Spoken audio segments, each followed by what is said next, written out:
Hello friends, सभी को मेरा नमस्कार। जय माता दी।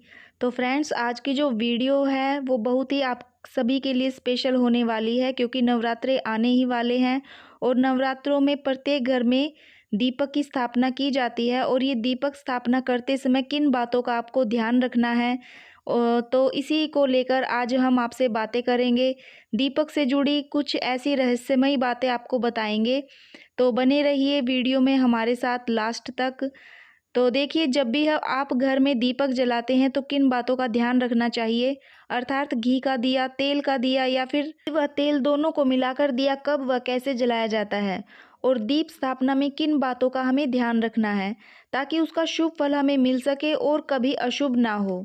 तो पहली बात, जब भी आप दीपक प्रज्वलित करते हैं तो कभी भी उस दीपक को आपने धरती पर डायरेक्ट धरती पर नहीं रखना, अर्थात उसको किसी पात्र धातु पर या फिर चावल पुष्प के ऊपर या आसन पर आपको रखना है, ताकि दीपक को धरती के स्पर्श का दोष ना लगे।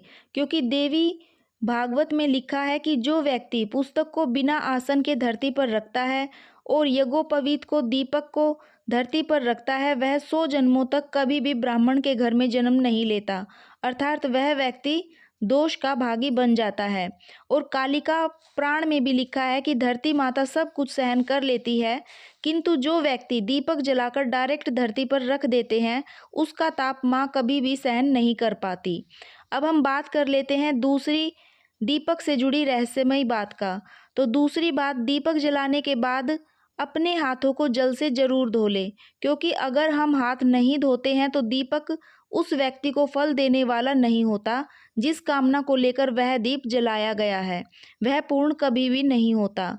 और तीसरी बात दीपक से जुड़ी वो ये है कि यदि हम घर में घी का दीपक जला रहे हैं तो वह गाय का शुद्ध देशी घी का होना चाहिए, और अगर नहीं है तो आप तिल के तेल का दीपक जलाएं। कई बार प्रश्न आता है कि क्या सरसों के तेल का दीपक जलाया जा सकता है, तो याद रखना हमारे शास्त्रों में ये कहीं वर्णित नहीं है कि सरसों के तेल का दीपक जलाया जाए। हाँ, तिल के तेल का दीपक जलाना बहुत ही सर्वश्रेष्ठ माना गया है। अगर आप घी व तेल का दिया जलाने में असमर्थ हैं तो भगवान प्रसन्नता के लिए सरसों के तेल का दिया आप जला सकते हैं। तो चलिए अब हम बात कर लेते हैं दीप स्थापना से संबंधित चौथी बात की। तो चौथी बात, जो दिया हमने जलाया है उसको किस दिशा में रखें। तो घी का दिया जलाकर दक्षिण भाग में रखें और तेल का दिया जलाकर वाम भाग यानी कि बाएं भाग में रखें। यहाँ आप शंका में ना रहे, एक बार दोबारा से हम बता देते हैं कि घी का दिया देवताओं के दाएं भाग में रखना चाहिए और तेल का दिया जलाकर देवताओं के बाएं भाग यानी कि बाईं तरफ आपको रख देना होता है। और अब हम बात कर लेते हैं पांचवी विशेष बात की, दीपक का मुख किस दिशा में करें।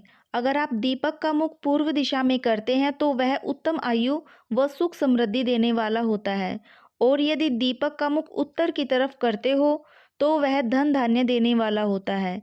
इसी प्रकार से यदि आप दीपक का मुख पश्चिम की तरफ करके जलाते हो तो वो दीपक दुख का कारण बनता है, और यदि दक्षिण दिशा की तरफ उस दीपक को जलाकर रखते हो तो वह हानि देने वाला होता है।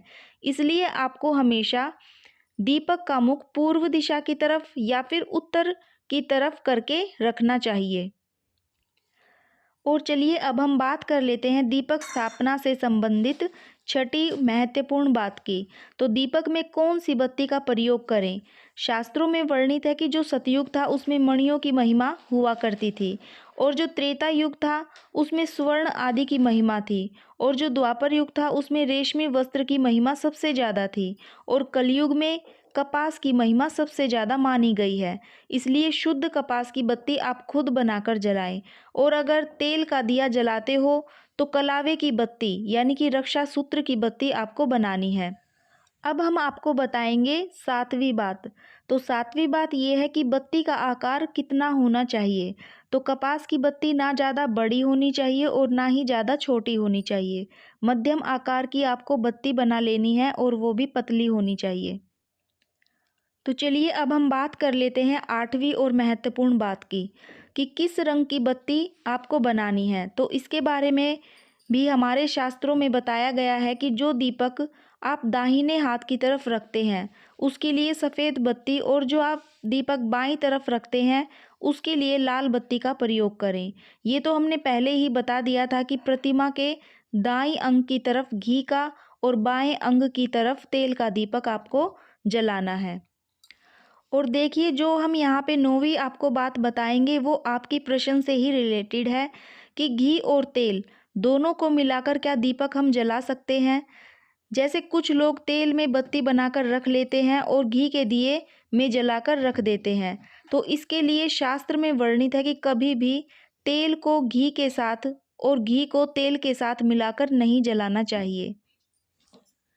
और चलिए अब हम बात कर लेते हैं दीपक स्थापना से संबंधित हमारी 10वीं यानी कि अंतिम बात की।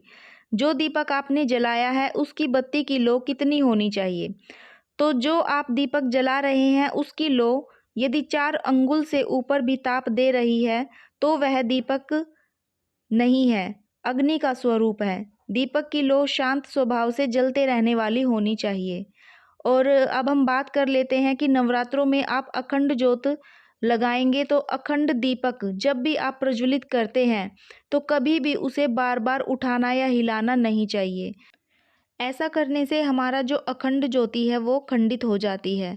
और इस दीपक से ना ही आरती की जाती है। आरती करने के लिए आपको अलग से दीपक में कपूर जलाकर उससे आरती करनी होती है। तो इस प्रकार से हमने आपको दीपक स्थापना से संबंधित बहुत ही रहस्यमय बातें बताई हैं। तो ये बातें आपको कैसी लगी, ये जो जानकारी हमने दी है वो जानकारी आपको कहाँ तक हेल्पफुल लगी, ये बात आप हमें कमेंट बॉक्स में ज़रूर बताइएगा। और यदि ये वीडियो आपको पसंद आई है तो प्लीज़ इस वीडियो को लाइक करें, शेयर करें और हमारे चैनल को सब्सक्राइब भी कर लें। सभी को मेरा जय माता दी।